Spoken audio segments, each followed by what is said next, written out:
Ni siku ya furaha. Tunakutana hapa kuaga rasmi vijana wetu wa 16 ambao wanaenda Afrika Kusini kwenye chuo kikuu cha Johannesburg kusomea mambo yanayoendana na data science, akili unde na sayansi zinazoendana na mambo haya. Ndugu zangu, nyie mnaenda Afrika Kusini kwenda kusoma kwa utaratibu wa ufadhili wa masomo ambaye aliagiza rais wetu tuandae na kutekeleza, na sisi tumeuita Samia Scholarship Extended Data Science, Artificial Intelligence and Allied Sciences. Wanafunzi hawa ni kati ya wale wanafunzi 50 waliofaulu vizuri sana katika kidato cha 6 kwenye masomo ya sayansi, tahasusi za sayansi ambazo zinajumuisha hisabati ya juu, advanced mathematics.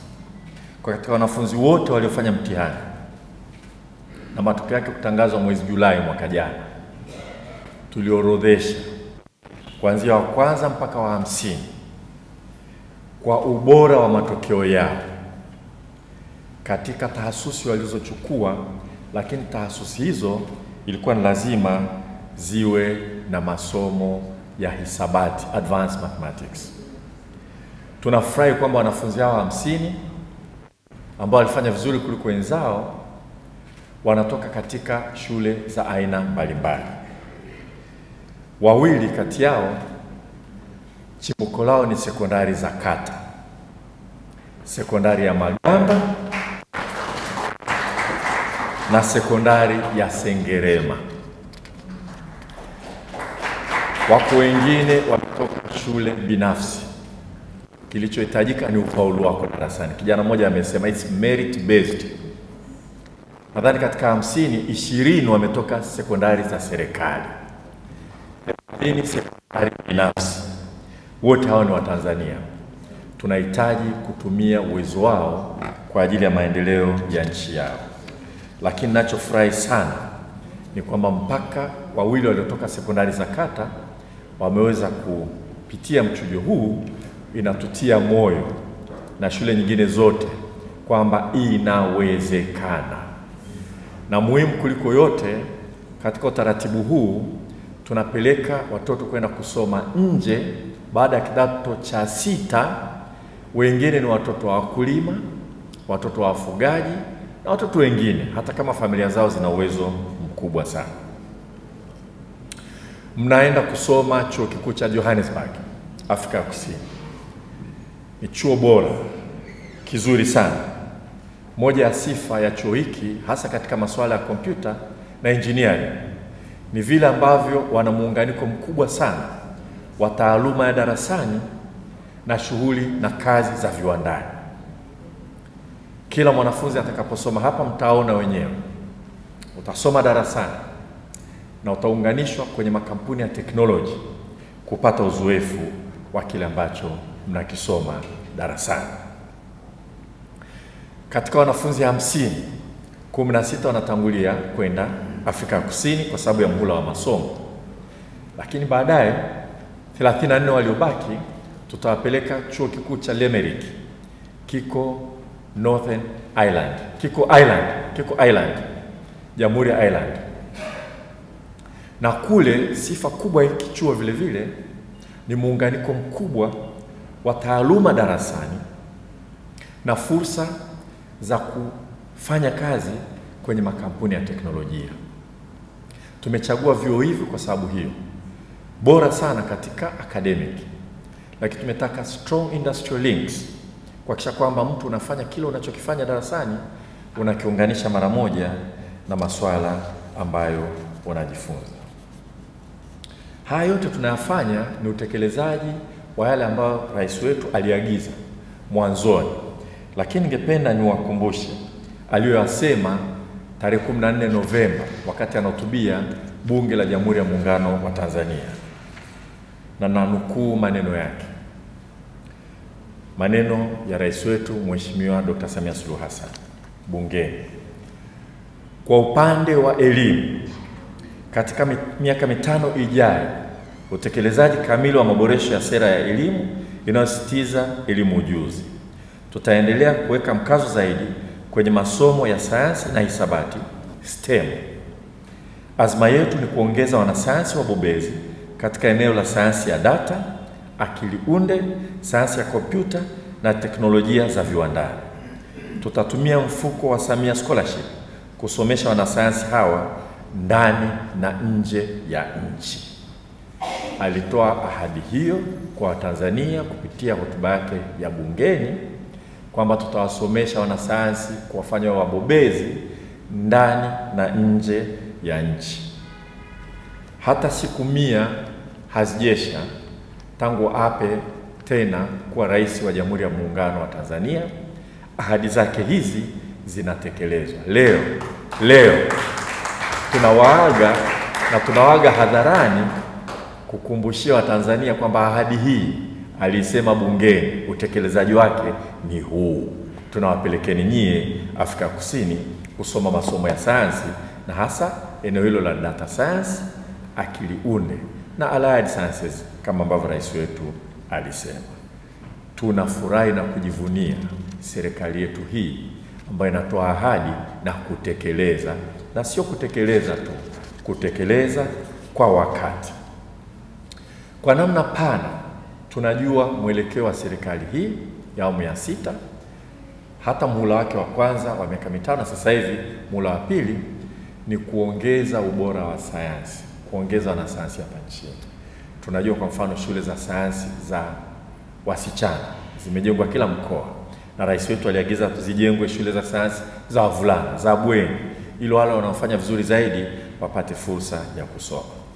Lakini zaidi ya hapo, maelekezo yake alishatoa tangu mwanzo kwamba wanafunzi wanaofanya vizuri sana kwenye masomo ya sayansi, endapo watakwenda kusoma shahada za sayansi kwenye vyuo vikuu vya hapa ndani, wasome ama hisabati ama tehama au sayansi asilia, uhandisi, elimu tiba, wote wasomeshwe na serikali. Na sisi wizarani ndio tuliamua kuita ile Samia Scholarship. Kumbuka kwamba ufadhili huu unakuwaga na majina. Sasa mjadala kwamba kwa nini itwe Samia vinginevyo, sisi ndio tumeamua. Hata huko Edinburgh kuna scholarship inaitwa Nyerere Scholarship. Kwa heshima tu, kwa sababu alisoma kule, hautoki hata senti moja kwenye mfuko wa familia ya Mwalimu Nyerere, ni heshima. Kuna scholarship zinatoa majina kulingana na historical factor. Sisi hapa maelekezo yalikuwa rais wetu tuanzishe scholarship hii.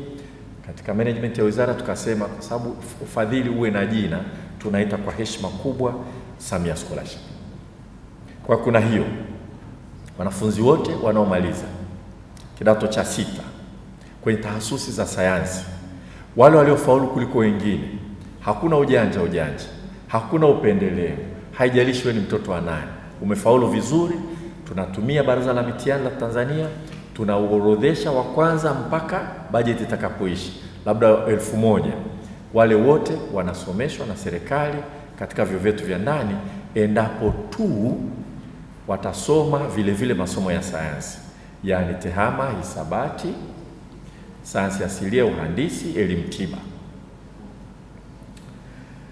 Lakini zaidi ya hapo, tulishaanzisha kwa maelekezo Samia Scholarship Extended, kwa maelekezo kwamba katika maeneo ya nuclear science kwa kweli tumeanza kuwa na uhaba mkubwa wa Watanzania waliosomea humo, na wakati sisi tuna madini ya urani ambayo yanahitaji sana uelewa katika maeneo hayo, lakini zaidi nuclear science ni muhimu sana katika masuala ya tiba, masuala ya kilimo na kadhalika, kwa tunahitaji wataalamu zaidi.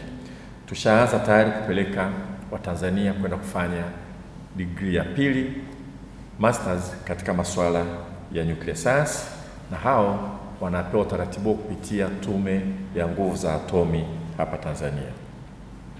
Hii Samia Scholarship Extended Data Science, Artificial Intelligence and Allied Sciences inachukua wanafunzi wa shahada ya kwanza na vile wa shahada ya masters.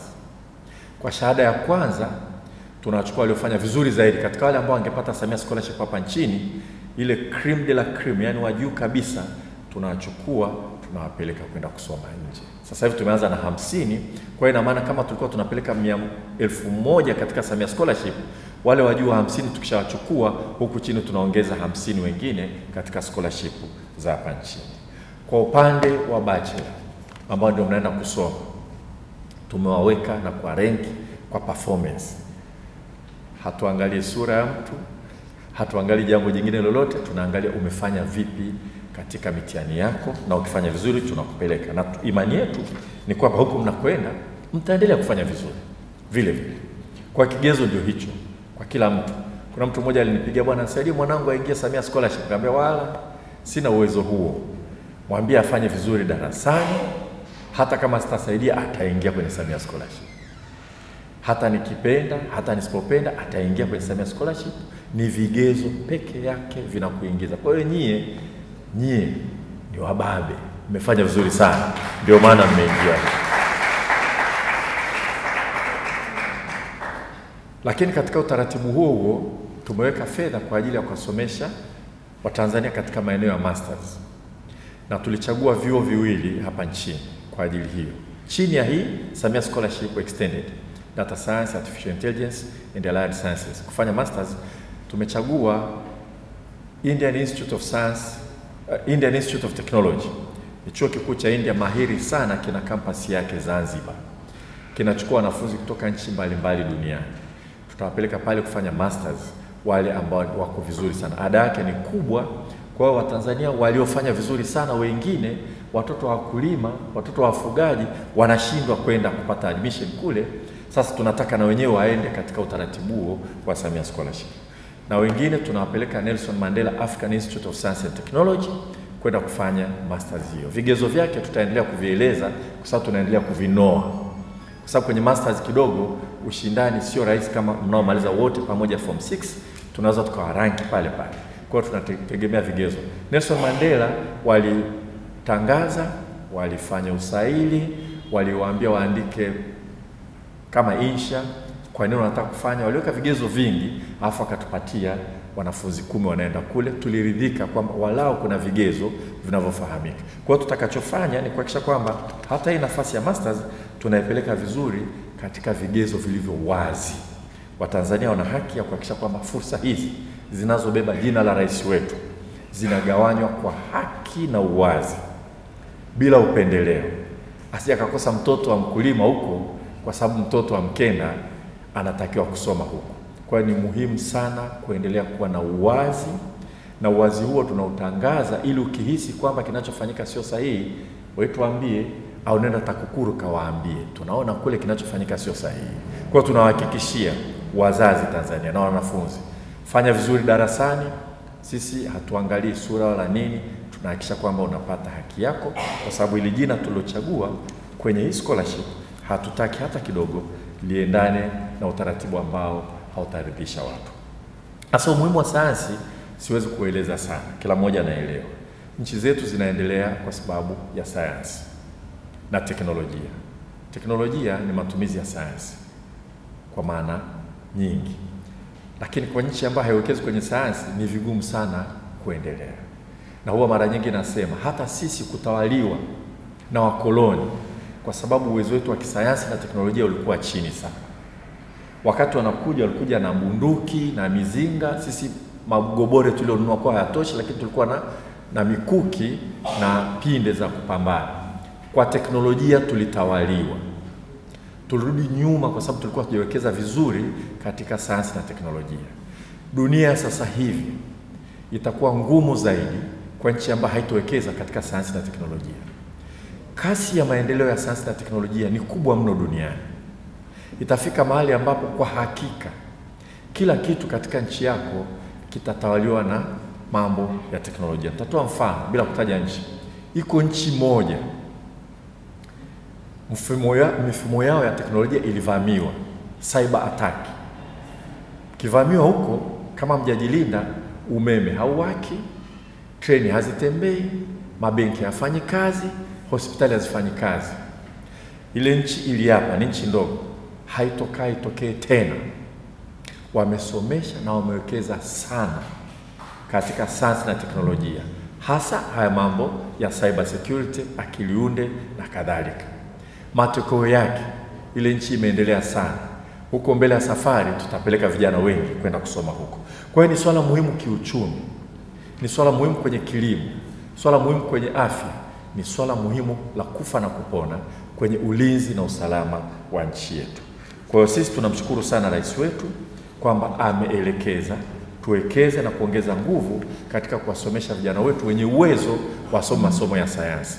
Hizi scholarship zinatolewa kwa ajili yenu nyie muwekeze, lakini kivutio kwa wale wengine wanajua kabisa wana uwezo mkubwa sana katika mambo ya sayansi na hisabati, lakini wanaona ngoja tusome masomo mengine, niwe mwanasheria, jambo zuri, niwe mchumi, jambo zuri, niwe manager, jambo zuri.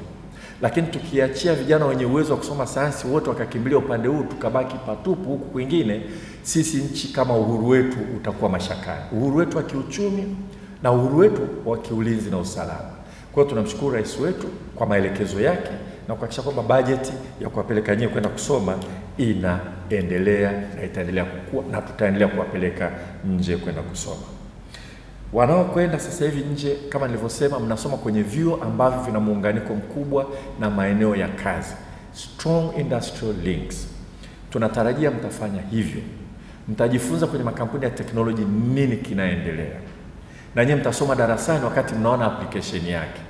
Itawatia motisha kusoma kwa bidii zaidi, na ni kitu gani mnaweza kukifanya. Mkienda huko,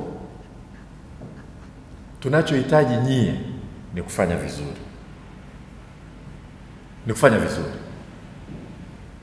Pengine watawang'ang'ania wengine, hebu kaeni kidogo mfanye kazi mpate uzoefu. Ruksa, pateni ni uzoefu. Mkija hapa mje na uzoefu, knowledge mliopata darasani na uzoefu kwenye makampuni. Kwa hiyo sidhani kama ukaenda kule alafu kampuni sijui Google ikaja ikakwambia wewe bwana tunakuhitaji bwana ufanye huko.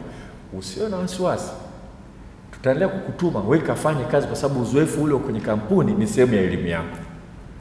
Ukapata nafasi ya kufanya masters, tutafurahi zaidi, tutashangilia.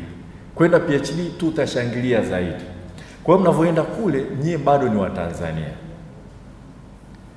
Wakati mnasoma bado ni Watanzania. Mkapata fursa ya kwenda kujiendeleza zaidi kwa utaratibu wa apprenticeship, bado ni Watanzania. Na leo tumewapa kwa mfano tu kitabu cha maisha ya Mwalimu Nyerere chenye juzuu 3, na wote mtapewa hivyo vitabu. Ukiona yale majuzuu ni kitabu kimoja, volume 1, volume 2, volume 3. Mwe mnasoma, mfurahi, muipende nchi yenu. Mimi kasikia umeajiriwa sijui na kampuni kubwa huko, mimi najua wewe bado ni Mtanzania. Na utafanya kazi kwa bidii upate uzoefu, ili baadaye ukija utawekeza hapa Tanzania. Ukienda ukifanya uvumbuzi mkubwa, ukawa kati ya wavumbuzi, nilikutana Mzimbabwe mmoja, kasoma data science, kafanya uvumbuzi mkubwa sana. Sasa hivi ni bilionea. Anafanya juhudi za kujenga data centers Afrika. Kagundua kwa sababu brain yake ni kama hivi. Ukafanya huko, kwani utaacha kuwa Mtanzania? Tutafurahi tukiona unafanya vile. Kwa tutafurahi. Najua mliongea, tuliwatuma watu waongee na nyie. Mmoja wapo Profesa Kabudi. Nasikia aliongea na nyie masaa 3. Mlifurahi mkufurahi? Mlifurahi tuliwatuma wale kuwapeni motisha wa kuhakikisha kwamba mnaelewa mnachoenda kufanya na mtaendelea kubaki kuwa wazalendo bila kujali kama bado unasoma au umepata fursa ya kuendelea kufanya kazi kule unakofanya. Nimefurahi sana katika wale waliokuja hapa mbele, mmoja nilimuuliza ukienda kule ukuta wengine wana uwezo mkubwa sana darasani kuliko wewe utafanyaje? Anasema haiwezekani. Hawezi kunishinda. Hiyo ndio kauli niliyosikia. Ile kauli nzuri naipenda sana. Yes we can, au vipi? Ndio mnaweza, au vipi? Ndio mnaweza. Kazi na utu nasonga mbele. Twende kwa sauti zake. Kazi na utu nasonga mbele. Na nyie mnakwenda kule mkijiamini, mtasonga mbele na mtafanya vizuri sana. Sasa kinachofanyika hapa vile vile ni salamu kwa wazazi na wanafunzi walioko na ngazi mbalimbali za shule, kwamba ukifanya na kufaulu vizuri sana kwenye sayansi, nchi hii, serikali hii ya Mheshimiwa Dr. Samia Suluhu Hassan itakupa tuzo, itakusomesha. Itakusomesha hapa nchini na iko radhi kukusomesha nje ya nchi. Hizi ni salamu ambazo ningependa ziende mashuleni kote hapa nchini. Ni salamu ambazo ningependa wazazi wote wajue, ili kuhimiza wale ambao wana uwezo na vipaji vya hisabati na sayansi wasome, kwa sababu tunahitaji sana kuwa na wanasayansi wengi kama ambavyo rais wetu ametuagiza tulisimamie. Kwa leo nawapongezeni sana kwa nyie kuweza kuchaguliwa, kwa kuwa ni bachi ya kwanza kuondoka. Tunawategemea sana. Tunaamini kama alivyosema yule binti kwamba nimuuliza ukuta wenzako wanawashinda, akasema haiwezekani, kajua huyu tutakuwa tunapata taarifa nzuri sana. Nawahimiza muendelee kuwa na nidhamu. Hamkuweza kufanya vizuri bila kuwa na nidhamu. Najua kwenye bootcamp mmepewa mafunzo mbalimbali. Kwenye nchi za kigeni kuna mambo muhimu sana ya kuzingatia na taratibu. Najua mmepata mafunzo na mtaendelea kujifunza. Mkienda Afrika Kusini, nimeambiwa ubalozi wetu kule utakuwepo kuwapokea. Mtaunganishwa, mtaenda shuleni na mtapelekwa na timu kutoka Tanzania. Profesa Lilian huyu hapa. Na nani mwingine anaenda? Hulda yuko wapi? Sasa mnaenda na hao, wanawapeleka kwa ajili yenu tu. Watu wengi tulienda nje hatakuwa kusindikizwa na maprofesa. Asanteni sana.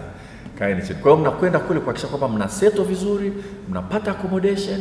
Halafu tumeamua hatupeleki mmoja mmoja, tunapenda sana muende kwa pamoja ili msaidiane muweze kujiadjust, kwa sababu kwenye nchi za kigeni mambo ni tofauti. Lakini hatima yote nidhamu.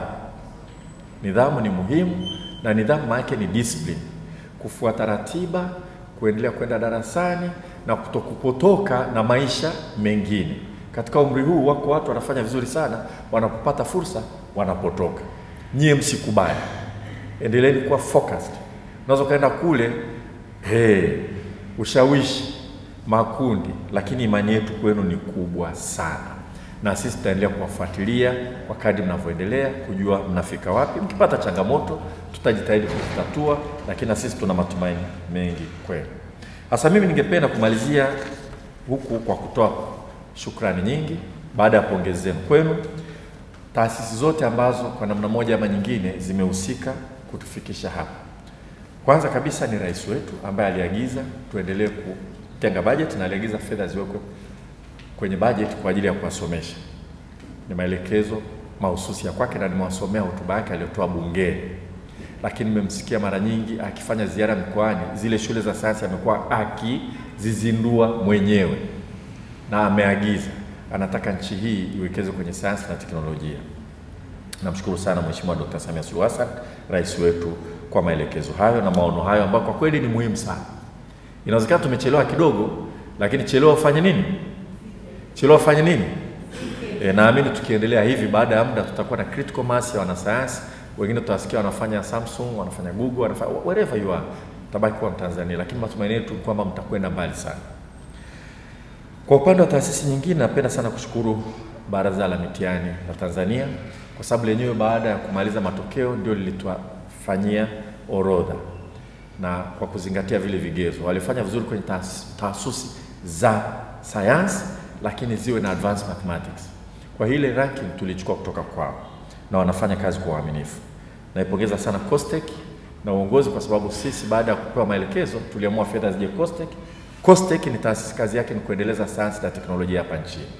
Kwa kuendeleza mafunzo ya sayansi na teknolojia ni jambo muhimu, na wamelibeba lile. Hawakupenda kusema tunafanya research, lakini wamelibeba vizuri. Dr. Nungu na timu yako yote tunakupongeza sana. Na nakumbuka jina la mtu mmoja anaitwa Mboma. Mboma yuko wapi? Mboma yuko wapi? Leo hayupo? Yuko wapi? Anaendelea kufanya shughuli kama kawaida yake. Napongeza sana Nelson Mandela African Institute of Science na Teknolojia, Profesa Kipanyula. Ingewezekana mtu ukawa umepewa majukumu afu unanuna, sisi kazi yetu sio hiyo bwana, sio bootcamp, sisi ni graduate university. Kwa unanuna kwamba sisi bwana tunapewa majukumu. Haya ni majukumu ya ziada ya kitaifa, yale ya taasisi yako pale pale, hataki kupungua. Lakini kama serikali imeamua kwamba nyie mchukue na hili jukumu la kuwachukua vijana kwa ajili ya bootcamp na mnafanya, sisi tunakupongeza Profesa Kipanyula na timu yako yote, na muendelee kufanya hivyo bila kunung'unika wala kukwepa, kwa sababu ni swala muhimu sana katika maendeleo ya nchi yetu. Na nikisema Nelson Mandela namkumbuka Profesa Lilian. Hebu simama Profesa Lilian. Huyu ni dean, lakini nasikia na makofi yameongezeka huku. Sasa mimi ambacho hujui na Mboma yuko pale naye apigiwe makofi jamani. Sasa Mboma inawezekana wanafunzi hawamuoni direct, lakini amekuwa akishughulika sana huko. Lakini Profesa Lilian, what you don't know, baadhi ya wazazi hawa watoto mimi wananipigia simu, wanakushukuru sana, kumbe wakikupigia simu instantly unawashauri. Hiyo ni kazi ya ziada. Kazi yako pale ni profesa, wewe ni dean, lakini umeona umuhimu wa kufanya extra beyond the call of duty as you may say, lakini kwa kweli ni call of duty from the government kwa ajili ya kufanya juhudi hizo. Tunakushukuru na kwa upande wako unakuwa kama matron, lakini vile vile unaendelea kuwa na kazi yako kule. Asante sana. Chini ya uongozi wa Kipanyula, na Kipanyula tunashukuru kwa kumsapoti na kumwasisti na kumpa fursa ya kufanya kazi yeye pamoja na wengine wote kutoka Nelson Mandela. Napenda kushukuru sana kamati ya ushauri wa scholarship ambayo tungependa ifanye kazi zaidi, kwa sababu tuna scholarship nyingi, nitaeleza hapa, ambazo tungependa tuhakikishe kwamba hatuzipotezi. Leo tumebahatika kukutana na Profesa Yunus Mgaya, amekuwepo hapa, nimemwambia aje hapa. Yeye ni sehemu ya kamati ya ushauri, na hii kamati ya ushauri asante sana Prof. Tumechukua watu kutoka nje kabisa ya mfumo wa serikali maksudi, lakini tunawachukua kwa kutaka wawe na courage ya kutufanyia kama monitoring sisi na kutuambia tunapoona tunakwenda. Sasa sisi tumezoea business as usual serikalini. Sometimes business as usual inaweza kalea mambo mengine ambayo kuyabadilisha ni ngumu sana. When you get people from outside, watu wengine wanaona vitu ambavyo hatuvioni. Lakini yote zaidi ni kumshukuru katibu mkuu wa wizara yetu Profesa Caroline Nombo na timu yake yote, madeputati wake na kurugenzi, kwa sababu kazi yote hii na kuweka budget na kila kitu yeye ndio ameisimamia. Ukiona vyaelea exactly. Kwa hiyo maua yake katibu wetu mkuu na timu yake yote. Ahadi yetu ambayo tunaisema na tunamwahidi rais wetu ni kwamba pamoja na hii nafasi ambayo tumezipata na tunapeleka kule, na kwamba budget inatengwa, scholarship zote zinazokuja hapa nchini ambazo sisi kwa namna moja ama nyingine tuna nafasi ya kuziratibu, tutaongeza usimamizi wake. Nishasema mimi nitakuwa mwenyekiti mwenyewe wa kamati itakayoangalia scholarship pamoja na ile kamati ya ushauri. Kila scholarship inayoingia hapa nchini, cha kwanza tujaribu kuiallocate on merit. Tujaribu kusaidia Watanzania wa apply ili tusipoteze nafasi, kwa sababu kulikuwa na malalamiko, na najua baadhi ya nchi zinasema tumewapeni scholarship hamjaleta watu. Kwa hiyo cha kwanza kabisa, sababu tunachukua wanafunzi walio perform vizuri, hata zikija scholarship sasa hivi, kwa sababu tuna wale wanafunzi kuanzia namba 1 mpaka 100, tuna uwezo na lazima tufanye hivyo, kuangalia wale wanafunzi waliofanya vizuri na kuambia apply hii scholarship, apply hii scholarship. Timu yetu hapa itaondoka karibuni kwenda Saudi Arabia. Tuna scholarship 127, hatukuwa tunazitumia vizuri. Lakini timu yetu inaenda kuongea na vyuo vikuu vya kule Saudi Arabia kuhakikisha kwamba tuna nafasi. Na nimeona jana Nobel Prize ya Chemistry kama sikosei amepata profesa kutoka Saudi Arabia. I think it was correct information. Lakini maana yake ni kwamba tuna vyuo vizuri, viko China, viko South Korea, viko Ireland kama tulivyosema. Scholarship Hungary zikija zile scholarship sasa hivi tunahitaji kuzigawa kwa kuencourage watu kuwa more proactive, kuhakikisha kwamba watu wana apply, and as much as possible tunaangalia wale waliofanya vizuri tunawapeleka. Algeria kuna scholarship zile zinahitaji serikali ku put some money. Hasa kama tunaweka some money, let's make sure that we are sending the best. Au mnasemaje jamani? Scholarship inakuja, kama wanasema kwamba tunahitaji utapata fedha kutoka Algeria, lakini ongeza za kwako. Ni wajibu wa watumishi, katibu mkuu nisikilize kabisa, katibu mkuu Profesa Nombo, ni wajibu watumishi wa hapa wizarani wote hizo scholarship zigawanywe kwa uwazi na haki, because we are putting some government money kule ambapo we need to put some matching funds, na hizo scholarship tuzigawa vizuri. Najua kuna sehemu nyingine wanasema tunakupa scholarship lakini uwe na nauli ya kuja. Sasa wakati ya budget hela za nauli, mtu akipata scholarship kule, sisi kwenye budget hakuna fund. Hizi fund za Samia scholarship tunazo kuzitumia tukawapeleka, but the way we can do it is to make sure that we submit the best of the best. Wanafunzi wetu waliofanya vizuri waende, ili hata tunapotumia resources tujikute tunatumia resources kwa Tanzania wote, not necessarily those who have connections ambao wanaweza kaondoka wakaenda kule alafu baadaye tunaongeza hela za serikali. Hii fursa lazima iwe available kwa Watanzania wote. Hata ukitoka familia inayojiweza fine, lakini wasiojiweza ndio wengi wanashindwa kwenda kutumia zile scholarship because of the little amount of money that we could have budgeted for and funded them. Kwa hiyo sisi ahadi yetu nasema tu kwa rais, tunamwahidi kwamba hizi scholarship zinazokujaga Tanzania sasa hivi tutajitahidi kuzisimamia kwa karibu zaidi, kuhakikisha kwamba kweli zinawanufaisha Watanzania na vile vile zinaendelea kwa advance agenda rais wetu ya kuendeleza sayansi na teknolojia. The only way you can do that, kila scholarship ikija nitahitaji niambiwe Commonwealth imekuja, okay, mmetangazia wale wanafunzi walimaliza form 6, tunajua performance yao, yes, to encourage, can you help them to fill in, waende wakasome.